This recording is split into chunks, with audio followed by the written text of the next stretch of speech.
But now we're seeing these big characteristics around sustainability and ESG, and they're being weighed stronger and stronger. So customers are coming to us saying, we're actually losing bids. We think it's a competitive disadvantage or inherently competitive advantage if we can demonstrate these qualities that are superior to our competitors.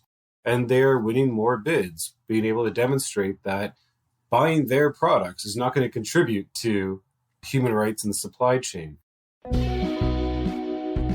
ESG has exploded into compliance and business consciousness in 2021. Join Tom Fox, the voice of compliance, on the ESG Report and learn about sustainability risks, opportunities, and issues that business leaders and compliance professionals need to know about regarding ESG.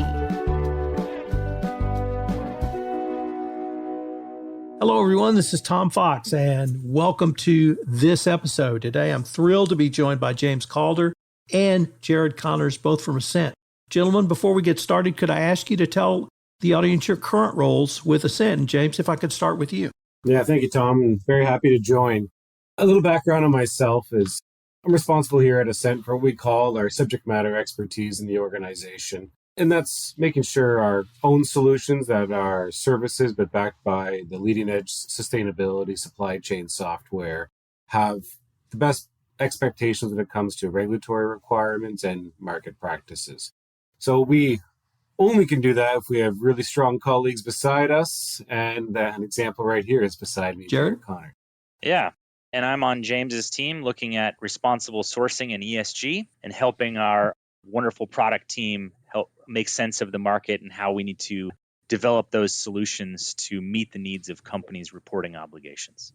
James, if I could start with you, because my observation about ESG during the pandemic and equally importantly after the Russian invasion of Ukraine was it had become obviously much more ubiquitous, but also much more impactful around not simply doing good or things that may have initially led it, but actually to company performance. So I was wondering if you could give your thoughts on what are some of the broader market expectations you're seeing around company performance and ESG? Yeah, it's a really important question. I think you sometimes hear a narrative for those that haven't dug deep into the situation of, oh, there's bigger problems. So let's ignore these, fundamental issues around sustainability, our environment, human rights. But what we did see when COVID occurred, right away, you just saw this reaction. And I think, especially I get a couple comments from the European Union, from the President Commission. And I think the technical term is pissed off. When they relied on the global supply chain, it kind of failed them. They had this huge dependency on this global supply chain. And then all of a sudden COVID occurred. And then they realized we have to become more resilient. And maintaining resilience did also increase the need for the environment resilience, as we see with the conflict in Ukraine. And we see the shifting of increased regulations. I've never seen so many regulations put down on paper. And the reason that they're accelerating in North America too is because it's a way for those to reach across the table in sometimes very difficult political situations. You see that there are a lot of drivers for human rights, reducing our impact on climate change, etc. But then you also have some folks on their side of the table are saying, no, we have to become more domestically resilient. We need to bring manufacturing back to our region, etc. So how would we do that? Well, you get actually a line agreement to say, well, you know what? We're not going to allow imports of products that don't meet the expectations as if they're produced in our own domestic region.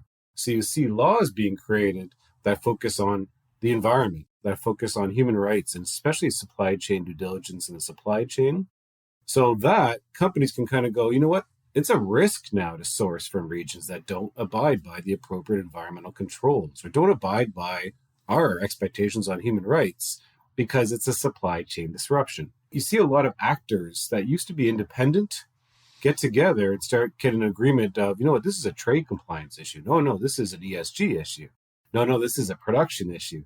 And you know what? They're all right because of how it's become such a prevalent issue at every single board right now. It used to be, I could say, a kind of a niche issue, but we see now it went from, hey, we don't want to look like we're not doing something. That's the risk. And now they're saying we have to do something, and it's a huge risk. If I look at a great quote from the the German Vice Chancellor, Robert Habeck. Pardon me if I'm mispronouncing, but they stated, this is the politicians stated, that business leaders are leading politicians in Germany with a message that we need to act swiftly, that we must speed up the shift in our economy. So it's not, usually you kind of see these companies, it's like, oh no, they're always catching up the industry. They're not doing enough. Well, actually, they're leading. They're getting ahead of the politicians, ahead of the regulations, because it's a critical business. So that's a great way to look at the holistic structure of how to think through this. Jared, if I could turn to you, I've heard you talk several times about the regulatory pressures, but it's not simply regulatory pressure anymore. It's investor pressure. And it's even more than investor pressure, it's commercial pressure.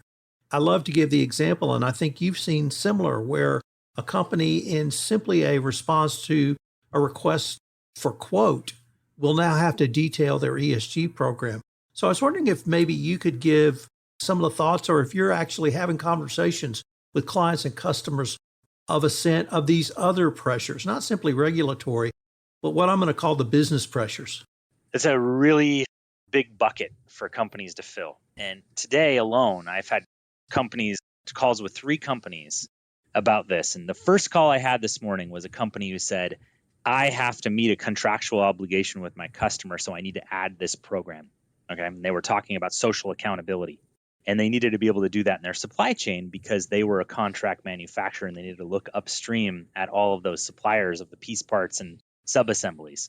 I had 2 other companies come to me in today and say, if I don't meet these obligations, I can't ship into a certain geography. And they were talking about restrictions on being able to import goods into the United States and the pressures that they were feeling from their customers on showing their due diligence on what their labor practices were to their customers.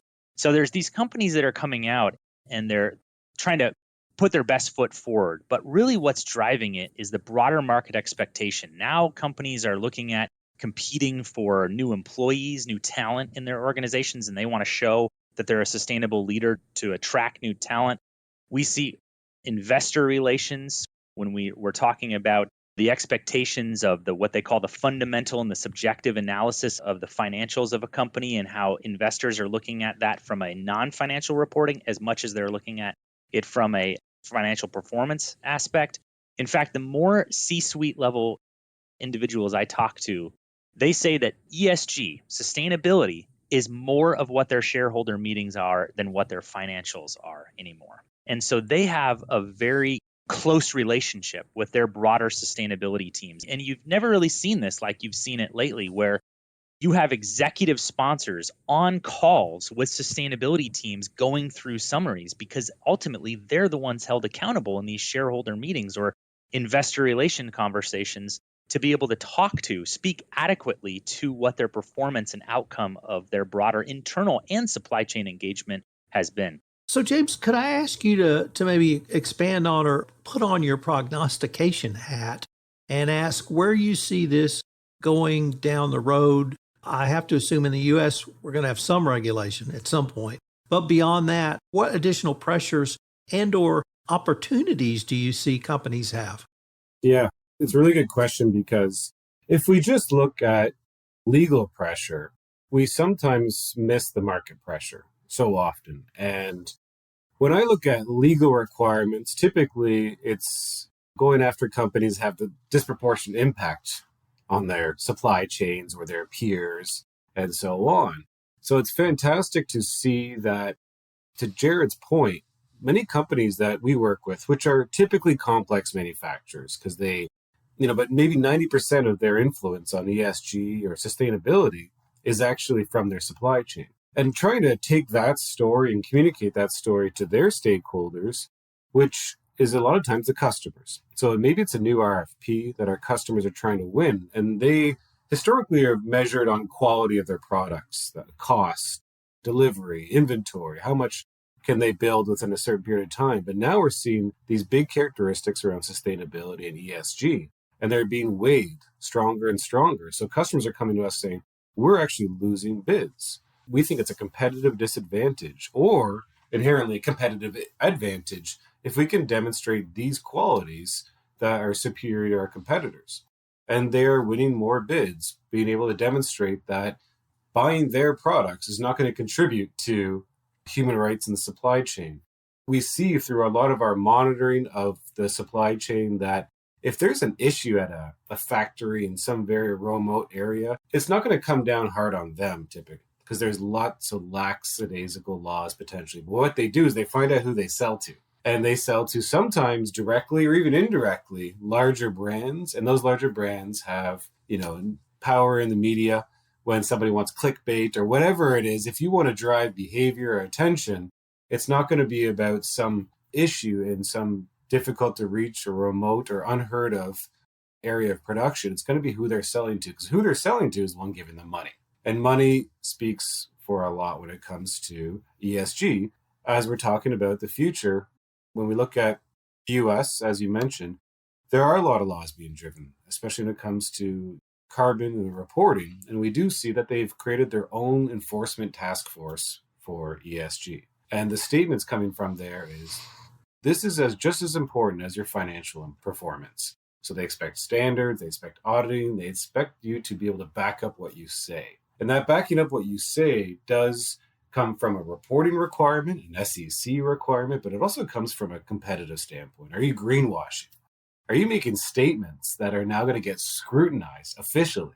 And if you're making statements that says you're a better company, I should get more investment, or my products are better than my competitors' products because of these statements around sustainability and ESG, well, if that's not true, you're going to lose in courts. That's competition law. That's a whole other activity that starts to come out. So there's this snowball effect that happens of you're a business that we recognize now, sustainability, ESG, and those qualities for your products and how companies view your organization are so much more important. And you've been saying something, but when we've looked at it, it's not quite correct. So now you're going to be taken to courts and all this incredibly painful activities that do occur, not always visible, but it is happening all the time right now. And it's only going to increase because the value of the consumer, the investor, the commercial purchaser, the public procurement organizations are now valuing when it comes to selecting which products or which businesses they decide to work with. Jared, let me turn to you and change the focus just a little bit, because professionally, you grew up in the conflict mineral world. And as you know, professionally, I grew up in the anti-bribery, anti-corruption world. And in both of those worlds, we had to look at those we either did business with on the supply chain or on the sales side for compliance reasons. But in looking at the supply chain, and looking at sales side agents, resellers, or distributors, I think we both discovered inefficiencies, or there was the opportunity to discover inefficiency. And I want to use that as really an introduction to, does ESG offer companies that same opportunity to, with data, determine if there are inefficiencies in the supply chain? And if there are inefficiencies, can business solutions be brought to bear to help make companies actually run more efficient from the data you're required to collect for your ESG program? That's a good question. I'm going to answer that with a really simple story, a really interesting point solution that one individual company came up with when they were going out and looking at their emissions strategy. And their executives weren't bought in. They said, we don't feel the need to do this whole ESG effort. We feel like it's a nice to have, but we see the need to tell some sort of a story. They started working with their outsourced trucking vendor. Okay. They ship goods all over the United States. And they said, we need you to disclose to us your emissions from your vehicle fleets, where they're use cases for our particular goods. And this particular sub-supplier, actually, they represented 80% of the total sales volume to this particular sub-supplier, this transportation supplier. That transportation supplier had no idea how they were going to better their emission strategy because they needed to get these goods from point A to point B. They weren't going to reinvest in electric vehicles overnight on their entire fleet. So they started really simple. They started with a measurement, and they said, now that we've measured, let's see what we can do with this. And the first suggestion that they had was a no idling clause. Okay. And that simply meant their truck drivers turned the trucks off when they went into McDonald's or were in the yard or being loaded or unloaded in the yards. And after they did this for 1 quarter, they saw several $1,000s in fuel savings. Now imagine the fluctuations in fuel cost in 2022. This was back in 2021. This organization was able to save thousands of dollars in 2021 on fuel costs after they just instituted a no idling clause. Now, going to their customer, they talked about what they were doing for emission strategy, and they renegotiated that contract. So here a customer sees an opportunity for reporting on emissions. The supplier goes and realizes a cost savings to them, and they renegotiated the contract because they had an agreement on a margin between those two companies, and both companies saw a savings. So it's incredible the opportunities that are out there in the world of ESG. And when you think about that in the context of labor, for example, if you're helping the well-being of these organizations or these individuals out there working in these organizations, oftentimes you see a lot more efficiency and better quality in the work. And so that means better quality in production. So that's another area where companies have seen that. And I've seen that in our opportunities where companies have offered more healthcare benefits to their employees, more compensation, better childcare to those individuals, guaranteed that they wouldn't hit over a certain overtime, to put pressure on those employees to work more hours. And that made a happier workforce. And they see indirect effect of the quality of those products going up at the same time. There's costs that are directly related or savings that are directly related. And then there's efficiencies and cost reduction that's indirectly an opportunity of ESG engagements. Gentlemen, unfortunately, we are near the end of our time for this episode, but I hope our listeners will join us at our next episode where we take up the intersection of the Uyghur Forced Labor Prevention Act and supply chain and ESG. But before we leave, if our listeners wanted any additional information on any of the topics we've touched on today or Assent, what would be the best place for them to go? I think the best place to go right to our website, assent.com.